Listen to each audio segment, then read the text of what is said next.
Hello guys! Welcome po sa aking channel, Marie Lorenzo.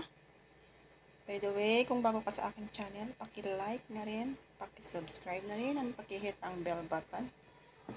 So, for this video, sasagutin ko lang po yung isang tanong na monetize na daw ba ako kasi naka 1,000 subscriber na ako.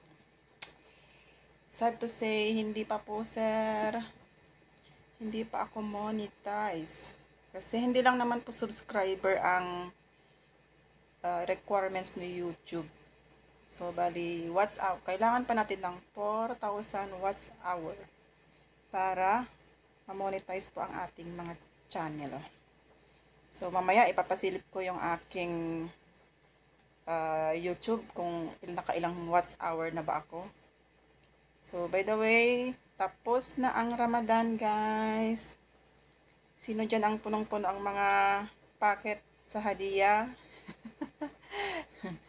Kung puno man yan, say mag-thank you tayo. Sa mga kagaya kong wala, thank you pa rin. Kasi nalampasan natin yung isang buwang, alam mo na, isang buwang bakpakan. Pag Ramadan kasi rito, sobrang daming trabaho. Kulang ka pa sa tulog. Ayan. So, mamaya silipin natin yung aking watts hour kung nakailan na ba ako. Pero, hindi po ibig sabihin na kapag naka 1,000 ka na, monetize ka na agad-agad. Kasi, kailangan pa nating punuin yung ating watts hour ng 4,000 watts hour. So, ayan na sir. Nasagot ko na yung tanong mo. So, hindi ko alam kung paano ko yun pupunuin. Tara, silipin natin yung aking watts hour. So, ayan na guys. Ito yung aking YouTube. So, nakita nyo naman, nasa 81 watts hour pa lang ako. So, andyan na yung, na-checkan na yung aking subscriber dahil naabot ko na yung required na 1,000 subscriber. So, itong isang check na green, ito yung kung may copyright claim ka o may copyright strike ka guys. So, ito naman may lock. Iyan yung verification. Si YouTube na yun bahala mag-verify sa yung channel pagka ikaw ay nakompleto na yung iyong watts hour. Ito, kita nyo naman yung aking watts hour. Nasa 81 watts hour pa lang siya guys. So, marami pa guys. Marami pa akong pupunuin.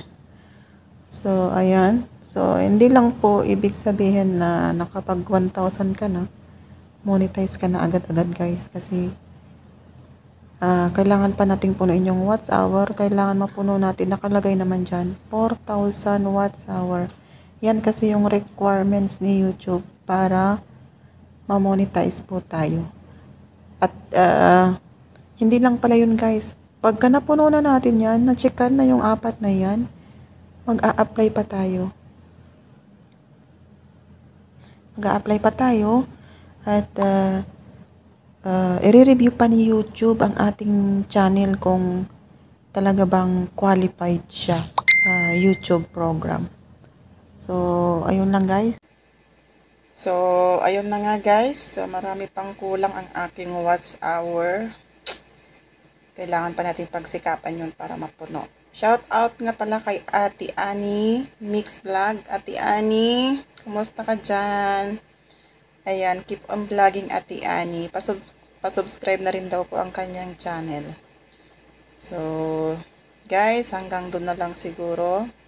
Ganun po talaga ang pag-YouTube. Kailangan po nating pagsikapan. Kasi yun ang kailangan ni YouTube na requirements. Kailangan natin ng 1,000 at saka 4K watts hour. Pag na-checkan na yung apat na yun, na pag nag-green na siya, so pwede na tayong mag-apply sa kanyang YouTube partner program. So, malayo-layo pa ang ating lalakbayin guys. Marami-rami pang pagsisikap. By the way, bahala na. Basta. Thank you guys for watching.